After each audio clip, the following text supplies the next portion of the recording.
13 වෙනිවට සංවිධානය කරනු ලබන සිසු 2026 ඔන්න මෙවර අඛණ්ඩව දින 3ක් තිස්සේ අම්බලන්ගොඩේ පැවැත්වුවා. ඉතින් අපි බලමු කොහොමද මේ සම්මන්ත්‍රණ මාලාව සංවිධානය වුනේ කියලා.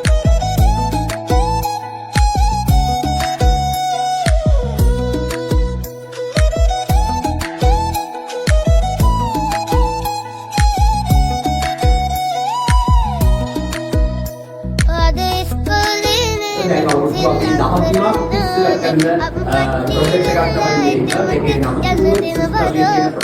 නම